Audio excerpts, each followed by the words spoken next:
I am glad to be back in the seat today. I want to give a big shout out to my producer and my guest host who held it down for me last week. I was not on a frolic and not on a beach vacationing, which I could use some R&R, but I was on the island of Martha's Vineyard attending a conference, speaking at a conference on the issue of reparations, restorative justice, and setting national policy around restoring land to Black folks who had it taken, stolen, and in some cases burned down. Some cases happening as much as 60 to 100 years ago. Also meeting with key Democratic leaders, elected officials, as we all are getting geared up to head to Chicago for the Democratic National Convention next week.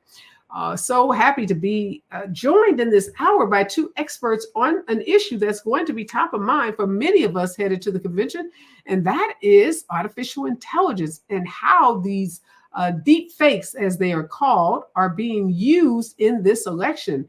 Whether it's Donald Trump saying that Kamala Harris, that her rallies were AI generated, or him saying that there was a spoofed robocall of President Joe Biden telling voters not to cast their ballot, we know that AI is fueling rampant misinformation in this campaign. The FBI and other agencies are coordinating with the major social media companies to fight what government officials warned was a coming onslaught, and it is here. It's not just coming, it's here. An onslaught of foreign disinformation and influence operations. They knew it was coming. They knew it was coming because of the November election. In at least two instances in the recent weeks, companies have taken action to remove malign content. This is according to Biden administration and company officials. But are they doing enough? Can enough be done? And what can be done to help folks understand the difference between what's real and what is a deep fake? Well, we have two experts joining us in this hour. One is Dominique Shelton. She has written a book on this very topic. Her book is called Trust, Responsible AI, Innovation, Privacy, and Data Leadership. Also in this segment, or this hour, is going to be with us the entire hour, and returning is Professor Andre Brock. He is a professor of literature, media, and communication at Georgia Institute of Technology, and he's our go-to person on how social media is being manipulated and how foreign interests are targeting certain groups of voters, particularly Black voters. Welcome to the show, Dominique, and welcome back, Professor Brock. Let's talk to Dr. Brock. Dr. Brock, AI, deep fakes, man, talk to us about this. We knew this was coming. The Biden administration knew this was coming. This is scary stuff because Donald Trump just said that the 10,000 people that showed up at Kamala Harris and Tim Walz's rally in Philadelphia, the one in Georgia, that these folks showing up at rallies aren't true, that these are all artificially intelligent, created, content to fool people, that these images aren't real. Images that we see of people dancing and being joyous and holding up signs, he says, is all one big fake. I mean, if you want to talk about fake images, we can talk about the one he posted. I think it was last week where he was in a picture with what looked to be 6 Black women. And he was in the center, but half the Black women had 6 fingers. One of them arm went through the other one, right? So if anybody knows, a liar knows about lies. Like, let's be clear about that. I say that though jokingly, but it's true that there are a number of threats that AI, and in particular its capacity to capture and reanimate people's voices just from a small clip of audio, or to create fake images, is a serious problem. Apparently, there's an app that just was released that can take as little as 1 second of you talking and almost accurately recreate your voice and make up words that you say, right? And so the capacity of AI is not about the intelligence part, it's about the artificial part. And it's really skilled at making pattern matching in a way that seems to make sense to people like us who are looking for patterns in the images that we see or the text that we read. And at first glance, in some cases, many of them can be really fool the eye. So before the break, I sent you and Rob an image that was posted on a website that I follow, The Verge, and somebody used Twitter's image generating mechanism to circumvent their safety barriers, and had it create an image of Elon Musk and Mickey Mouse with AR-15s in a classroom with dead bodies on the floor. Right. And these are the redacted images, right? I don't know if the regular images are still up, but you can see how disturbing this is. This is something that can be easily recreated. Well, let me just hold a second, Dr. Bright. How is this different from Photoshop? So I'm looking at this image of Mickey Mouse, Elon Musk with the AR-15 rifle in their hands, the dead bodies who are, they're not clearly visible. They're kind of blurred. But why isn't this just Photoshop? Why isn't this taking a picture of Elon Musk, photoshopping a gun into his hand, taking a picture of Mickey Mouse? What makes this artificial intelligence, or is Photoshop a form of artificial intelligence? Photoshop uses AI tools in order to do things like replace the background, right? So if you think about it, AI is simply a marketing term for advanced machine algorithms. So Photoshop does use AI tools to do stuff like make backgrounds transparent or snatch a piece of the image out. One of my favorite Twitter people, Kev on Stage, recently made the mistake of showing a video of him breakdancing at a wedding, and people took that image where he was in his last little pose on the floor and made him look like he was doing the Heisman, put him in all kinds of things. So you can use Photoshop to manipulate images to make them, to add them to other surreal images. I mean, to otherwise realistic images. The trick with generative adversarial networks, which is what these images, these photos that you're seeing on the screen come from, is that they make backgrounds that look photorealistic. So this is something that even a skilled Photoshop artist would take some time to create. In the meantime, if you give the AI the prompt, the GAN the prompt, it will create this on its own, right? Based on images that it has stored, many of them which are disturbing because they scraped them without any kind of curation or vetting from Reddit and YouTube and other places. And as such, you'll get something, that third picture, which looks pretty photorealistic, of Elon carrying an AR-15. Right. And so it's the danger is much more so that our eyes are now expecting a realistic image, and these AIs are sophisticated enough to generate images in high enough resolution to look realistic at first glance. So that begs the question, do you need to be an expert like yourself? Because at first glance, you're right. This picture of Elon Musk in this classroom looks real. Now, obviously, the Mickey Mouse, you would say, well, Mickey Mouse not likely to be with Elon Musk in a classroom with dead people. So if you give it any thought, you probably know it's fake. But the image looks so good that it's a little, it's uncanny how good the image looks. So how is the average everyday person who's just scrolling through their social media feed, their X feed, their Instagram feed, and they see this photo, and folks start sharing it?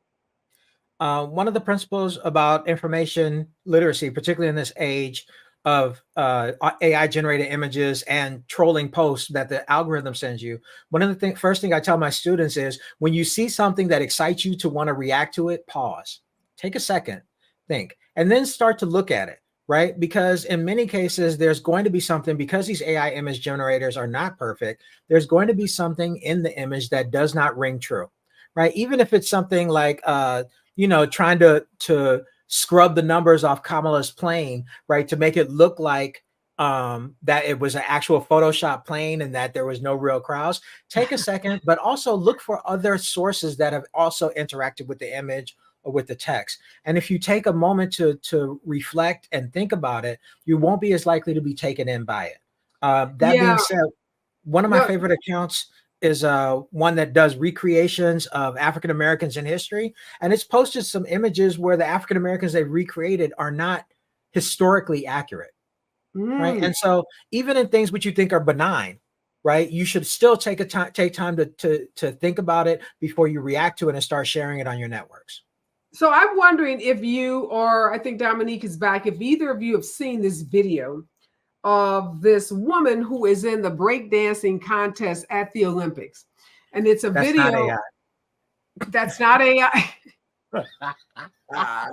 So there's this woman who's breakdancing, and then there's she's a white woman, and there's a black woman who literally is recreating the dance moves. And it is to show you, according to this black woman, how horrible this woman is at breakdancing. I don't know if you've seen that, Dominique, but how would you know? I mean, the woman that's in the so-called Olympic competition is so bad. I mean, her dancing is just so horrible. I couldn't believe that it was real. And then the Black woman was like, getting on the floor and rolling around, spinning around, trying to show you, that anybody could do this at home, that you don't need to be an Olympian to do what this woman was doing. But how would you know? Like Dr. Brock just said, that's real. But how would anyone know the difference? So, Areva, first of all, I love that story. And thank you so much for having me on. I'm a big fangirl of you and your work. And I just want to say congratulations for all you're doing. This is so important, Areva, because it is very difficult for even experts to be able to discern what is accurate and what is fake. And that's why it's so important for voters, our community in general, to take a look. If something does not, just as Professor Brock said, if something does not make sense, that's the time to investigate further. In your opening, when you talked about the robocalls that happened during the primary with President Biden, encouraging people not to vote. So if a message doesn't match what it is the candidate should be saying, or the candidates denigrating themselves, saying, I don't belong here, I'm not qualified, like the video that Mr. Musk posted that was inaccurate, that's the time for the voters to put their thinking caps on and discern and double check. And I just think that's so important, because it's going to be very hard to check. And very lastly, I'll say, our legislation is not going to be ready in time for these elections in November. That's why our electorate really needs to be alert. And I want to encourage the campaigns to direct voters to the accurate information, whether it's their websites or if they want to put things on a blockchain, but do something to make sure that you are taking control of the narrative, because I don't believe the social media companies will be able to stamp out all of the misinformation and disinformation out there. Talk about this legislation, Dr. Brock, a pretty significant piece of legislation designed to address some of these issues. When will it become effective, and what will it do? Child, your guess is as good as mine. The pace of Congress moves very slowly with respect to this type of legislation. They recently just passed the Kids Online Safety Act, which is actually a fair amount of legislative overreach in terms of determining what platforms are liable for when it comes to producing material that may harm a minor. Right? They left it so broad that you could literally post anything and have it taken down. Like if you just posted your review of your latest Spotify find, the song that made you happy, you could get taken down legally under this act, even before DMCA is applied. And so we have an information deficit in Congress. Ms. Shelton Leipzig is correct. They are so far behind the ball in terms of trying to catch up to where the technology actually is. And explicitly, and if you think about it in this way, Google just got they lost a battle against the Department of Justice where they said they were a monopoly. Right. And I bring that up because Google dominates search right now, but many of their search terms have been spammed by AI and search engine optimization. Right. And so in many ways, there's no way that the government can come up with a remedy to address those problems in a way that will help us before the election. It's simply too many moving parts at one time. And then Google's going to appeal this in multiple cases all the way up to the Supreme Court before we get any type of remedy or relief. And so, again, I think it's really important to understand not just that things are designed to be put out there to shock you or to amaze you or to intrigue you, but also realize that many of the platforms and the spaces that we rely on, from Twitter and to Facebook to Instagram to Google, are not good actors. Mm-hmm. Right. The former president of Google recently said, scrape first, then let the lawyers bail you out. Right. And so there's just a number of ways that these companies are acting unethically, actually immorally, right, to make more money based on the fact that they can financialize this AI hype cycle. And I'll stop there. Yeah. And so, Dominique, speak to that. This legislation, Professor Brock doesn't seem very encouraged that it's going to do much to curtail the kind of behavior we see, because there's no profit motivation for these platforms. Elon Musk, with respect to the Mickey Mouse and the AR-15 rifle in the classroom, says, hey, people are just having fun. I don't want to, reel this in. Why do that?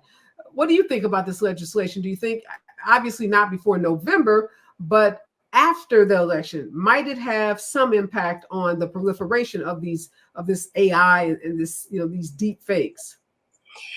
Yeah, so let me say a couple things there. First of all, this is a global issue, and it requires a global remedy. We had 60 countries with national elections going on in 2024, and deepfakes and misinformation and disinformation were issues in all of them, and they will be in the ones going on through the end of the year, including the US. So I'm excited for the US to take the lead. It probably will not happen until after the election, but there are two things that can happen before, and then what happens after. So before, the campaigns don't need to accept that truth has to be fuzzy and they have to be awash in misinformation, disinformation, and our voters can't be pointed to accurate information. This is something that the campaigns can actually take control and direct voters to where correct information lies. While we're waiting for legislation, the FCC also has promulgated some rules that will not be finalized before the election, but there's no reason a website couldn't be, or a user interface couldn't be set up powered by blockchain, which once video or content is on a blockchain, it cannot be changed. And at least there would be a signature that it's coming from that campaign. If you don't see the video saying signed by Kamala Harris campaign or a PAC that's approved, then you don't have to take that. That should be an indicator that what you're dealing with is a false message. So I'm excited for our campaigns to take the lead, for our agencies to do what they can to step forward and take control and let the rest of the world follow, because this is something that is within our control to use technologies to get accurate information out to our voters. And I hear you, Dominique. And yes, the campaigns, and we know fact checking is something that some of the major news outlets try to do. We know the campaign obviously is constantly combating this disinformation. But what I worry about, Dr. Brock, are those voters who aren't going to take the time to go to a campaign website or a DNC website or any website to get the truth. And because of the quickness of our news cycles, last week we were reporting something that we had to retract. We were reporting because we got sent stories that Simone Biles was donating $4 million to the Harris Walls campaign, $1 million for each of the 4 U.S. gymnasts.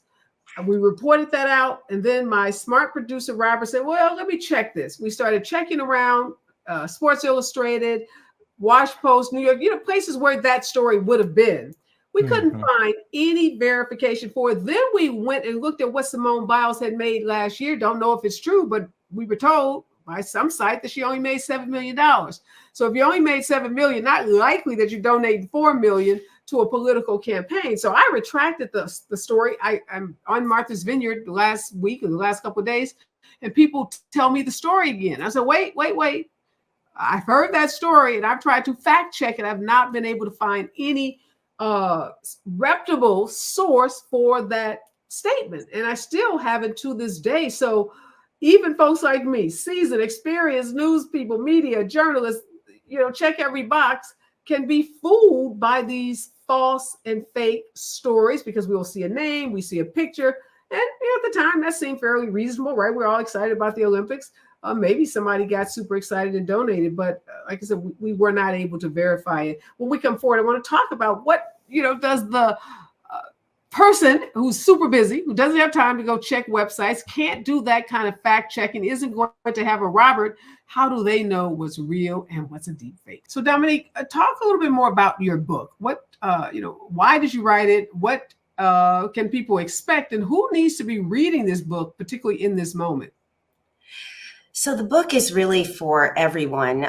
It's written in particular for CEOs and board members and leaders that are running enterprises to give them the tools necessary for the governance needed to have trustworthy technology.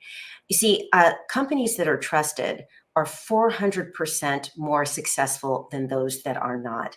And so, to Professor Brock's point and yours earlier, it's to a CEO, to a board member that I've spoken to, they are concerned about making sure that they put their best foot forward for the organization and don't have a situation where their market cap is tanking because people do not trust what's on the platform. The reality is that we are with AI expediting everything and enhancing everything, we have disinformation and misinformation at scale in our systems. And to your point earlier, Areva, one fake video, the one that was of Kamala that Mr. Musk posted, 130 million views in 2 days. So this is why it's so important that we triangulate right now and use our platforms to ensure that our voters have a healthy skepticism. If something doesn't make sense, the candidates speaking against their own interest or encouraging you not to vote, that's the time to be suspect and do the research and ensure that you've got accurate information. So I know you talk a lot about blockchain. Describe to us what that is and how that can be useful in this moment. So blockchain is the backbone or the operating system behind, some people have heard about cryptocurrency. And this is basically, it's a form of technology, which is by distributed ledger or distributed servers, where once something is put on to the blockchain operating system, it can't be changed. They call it immutable, but basically it is fixed in time. And there's a signature right there to show that it came from the source. So for right now, in this moment of disinformation, misinformation, and AI being able to move things at scale, voters do need to have an accurate place to get information. And the candidates themselves can use their bully pulpit, also encouraging the Federal Elections Commission, the FCC, to look at things like standing up a blockchain powered, almost like a alternate to the X feed or Facebook feed, a blockchain powered website where accurate information sits. Nikki Haley, for example, in the Republican primaries, when Ron DeSantis was making a lot of accusations in the primary during the debates that she didn't agree with, she encouraged voters to go to her website to get accurate information. With the hacks and everything that we have going on, those can't even be compromised. So that's why I'm suggesting if there's something set in time that is signed by the campaigns, that might be one way to show leadership. And of course, the U.S. is going to need to step forward with strong legislation. Senator Klobuchar and Senator Thune have some that they are putting forward to protect our elections, but we won't get the benefit of it in time in the 84 days that we have left. So Dominique raises a good point, Professor Brock. Nikki Haley says Ron DeSantis is making false statements. Go to my website to get the truth. Well, I don't know. Is Nikki Haley telling the truth? Is that unbiased? Is that, accurate information? I feel like in this moment, it's hard to know who to rely on. I pick up the Washington Post. They have these polls about how Kamala Harris is polling against Donald Trump. I have a friend who sends me a gazillion posts on X, formerly known as Twitter, that are completely different from everything that's written in the Washington Post. And there's, as you know, on social media, a lot of folks who are saying, don't trust legacy media. Don't trust corporate media. They're getting it wrong. They're not giving it to us straight. You've got to find, I don't know, someone on social media or some other alternative to legacy media that you can follow. But I go back to that everyday person, that person that doesn't have time to go from the Washington Post to the New York Times to NBC to NPR, to all of these sites to try to verify a story. What are they to do? And I know Dominique is saying if it looks suspicious, don't believe it. But some of this stuff doesn't look suspicious. Unmute. First of all, let's give you a shout out. because not many journalists would admit on air to having to retract and revise something that they got wrong. And I wish more people would be more upfront about doing that. Second of all, I think that Black people are right to be paranoid. Most people are right to be paranoid about mainstream media at this point, because they've clearly demonstrated that they're not in it to actually inform the public, as is the role of the Fourth Estate. So we could talk about the fact that they released a whole tranche of documents about Trump, but the Post, the New York Times, and the Washington Post and New York Times, and another paper I can't remember, is not releasing any information about those documents, which is very different from what they did to Hillary Clinton in 2016, right? So let me stop you with that. I saw, the headlines are, there was this hack, there was this leak, but we're not going to show you the documents. What is that about? Get your people. I know, I'm disappointed with my people. I was like, well, wait a minute, did we talk about those emails? Oh my God, yes. Okay, so yes, legacy media, motivated by profit, motivated by shareholder profits. So where are you telling your students? Like, where do they go? I had a young man ask me, he's a finance guy. He says, Areva, I read all the finance journals. I'm just really getting into politics. What paper should I subscribe to? I had a hard time giving him an answer. I find, just from my own news, that I supplement whatever information I get through the social media feeds with Al Jazeera and The Guardian.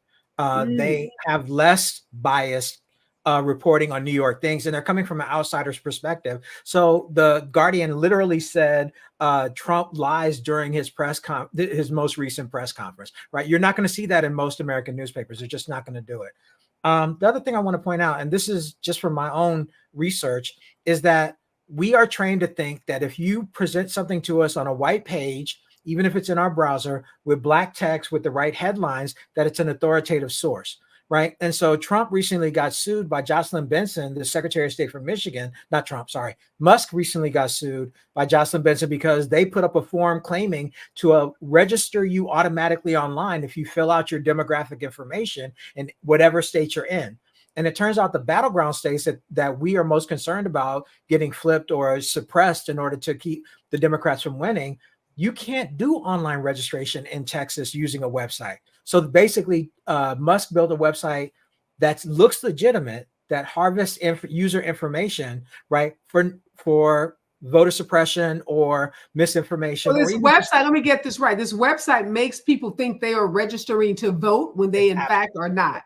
Absolutely does. And we've been trained by years of opening software where the software says, before you can use this, scroll through these 37 pages of legalese before you can use it. We're like, man, bump that. I need to go ahead and do these pictures right quick. Right. And so at the very bottom of the form, the website said, you may not be able to register in Texas, but nobody read that far before they entered and saved all that information. They don't. And so it's really difficult at this point in time to recommend that people rely on social media in particular for their information sources, even though that's where the vast majority of people get it from. We haven't even started talking about TikTok, right? Yeah, well, that was a TikTok video with the breakdancer that I saw that you said is real. Now, how do you know that's real? That's, again, my question. Robert, let's find this video. I've got to show it in our next segment because it's unbelievable to me that this level of dancing would have qualified for the Olympics, the first year that they have breakdancing as a part of the competition. But again, I don't know. How do we know if it's real? Jordan Childs, the whole medal debate. Someone tells me, oh, all three of the women who competed are getting a bronze medal. And me and another lawyer friend of mine says, well, wait a minute. Where'd you see that? Oh, yeah. No. That was reported this morning, all three. Now, meanwhile, it's being reported that Jordan Childs' challenge to the denial of her medal is not even going to be considered because they don't have a process by which they can take into consideration new evidence, even if there's a videotape showing that the Americans made their protest within the 1 minute time frame. And no, Jordan Childs and two other women are not sharing a bronze medal. The gymnast from Romania is getting the bronze medal. So just that quickly, he was ready to spread that, and we would have picked it up and start telling people, oh, Jordan Childs and two other women are getting a bronze medal. So this stuff is really, really serious. And I mean, this is happening in conversations with super educated people. who are on their phones all day, just being fed this information. All of us looking at thousands and thousands of posts made by different folks. And I love what you said about someone, appears authoritative. I remember when I was researching autism, when I was writing my book about autism, learning more from my son, how many folks were talking about autism as if they were doctors and experts and scientists. And then when I would dig a little deeper, it was just a mom or dad, not just, but it was a person, everyday person telling their personal story and not using scientific data or anything that should be relied upon by anyone else. So this is a lot of work. We're going to try to find that video of the breakdancer because I want to show this to our experts so they can tell us how we know if this is real or if this is a deep fake. I'm trying to see if we can find the Ray Gun Olympic breakdancer. That's her name, Ray Gun. Rachel Ray Gun. I guess her name is Rachel Gunn. They call her AKA Ray Gun. She didn't earn any medals. But she won the hearts of many viewers at the 2024 Paris Olympics. She was in the breakdancer contest. Again, she didn't win a medal. She didn't even receive a single vote from the judges, but her performance went viral because lots of folks were mocking her. And I don't know, Professor Brock, you said it's the real deal. How do you know that? Is that because you saw her perform on television? So Vox Media posted an explainer where they talked about how this woman has actually competed internationally in both Red Bull and other breaking contests where she didn't win, but she did okay. Like she came in 60th out of 100, right? And so apparently this woman has even gone so far as to say that she thought that she would, by her Olympic performance, would show that you can do something different during the Olympics. You don't have to cater to mainstream opinions of what breaking should look like. And I'm like, baby, you do that at home. You don't do that at the Olympics, right? I will say, I just want to know, how did you know? Because you said you saw this whole breakdown of it. I did watch the Olympic broadcast live. Okay. Thank you, Peacock. I'm sorry. Can we say alternate networks? Absolutely. Yes. And so I did watch it live, and I was just flabbergasted by how terrible she was. And so there's no way AI could do something that bad. There's actually an AI series where it has people in the form of spaghetti doing dances, and it's much better than this, right? Wow. If nothing else, because they have years of the video games like Fortnite and other ones who have taken emotes from dancers like what's his name, the guy who did hip hop dance videos, and Donald from Scrubs. They have all those dances that they can do that would look so much better. No AI, no person doing AI would do nothing this terrible. Nope. Yeah, you got to find it. If you haven't seen it, Google it. I don't think we have time to put it up for you. But again, I think I saw that, Dominique, and thought that had to be fake. Because yes, she was doing something different, which was trying not to win any votes and trying not to win a medal, which seems to be the purpose for being at the Olympics to begin with. But I want to ask you, Dominique, have you seen any of the campaigns doing what you have suggested? I know you just mentioned Nikki Haley did something on her website when she was running against Ron DeSantis or the other Republicans. Have you seen any other campaigns do something that you think is a great way to fight back in terms of this disinformation? Yes, I've seen many of the campaigns just point to where the accurate information, where their position papers are and so forth to try to educate voters. But, just like Professor Brock said, the voters themselves are going to need to, and what you were alluding to here, Areva, that voters need to go to trusted sources. He was able to discern that was a real video because he saw the actual, broadcast taking place. So going to trusted media, some of those, vetted areas for truth, like the station right here, that's a way to be able to get accurate information and start screening those things for yourself as you move forward. Other things to look at. Sometimes the deep fakes, the audio mimicking and voice mimicking has gotten very good, but sometimes there's a quickness in the voice towards the end of sentences or a slurring of words that might be an indication. Other times you can see where, and Professor Brock talked about that, where there's smudged images or certain things that sometimes the hands might be off, things like that that might give you an indication. But the reality is these fakes are getting very good. Look around the mouths as well. The deep fake technology has gotten pretty good at getting an image and then putting other sort of movements where I could be speaking and I could have President Obama's image next to me, and it looks like he's saying what I'm saying. So you just need to be really careful. I think the biggest indicator is most candidates in a voting situation are not going to say things that are against their own interest, like "don't vote for me" or "I'm not qualified." So that should be or "don't vote on Tuesday, vote on Wednesday." Things like that, trying to change what you know to be like the voting day or what the candidate's platform is. That's going to be your biggest indicator that a little more digging, like heading over to this site to get the accurate information, is the way to go. So, Professor Brock, we know in the 2016 election, a lot of talk about Russia, Russian bots, and Russia, these mills that were responsible for a lot of the disinformation. Is that still the case? Is most of this AI, these fakes that we're talking about, are they being created in foreign countries outside of the US, or are there operations internally responsible for so much of this disinformation? So I try to be careful to distinguish between a bot and a troll, right?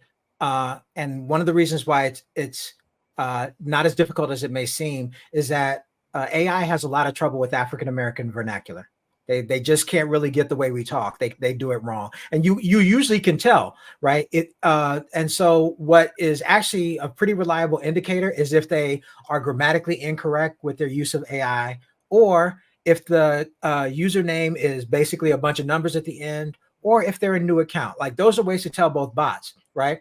There are also troll accounts, and I would argue that trolls are much more prevalent than bots are, in part because Estonia, Ukraine, other places, Russia in particular, have entire military divisions dedicated to sowing misinformation. We saw it in 2016. We're seeing it right now, actually. There's been a recent uptick in posts trying to get people who are for Palestine and Black folk to fight online, right? And that's not bot activity. That's actually a troll army working to stir up dissent between two groups of people who should normally have been alive. Palestinians have been supporting Black protests and social justice movements since before their state was taken from them by the Nakba, right? And so bots is a good word to use. It's sexy, but truthfully, it's people behind these accounts that are using pictures of Black people, using accounts which may look a little older than usual, but you can always tell because they just jump into conversations completely uninvited. They don't have any people in common with the people having the conversations,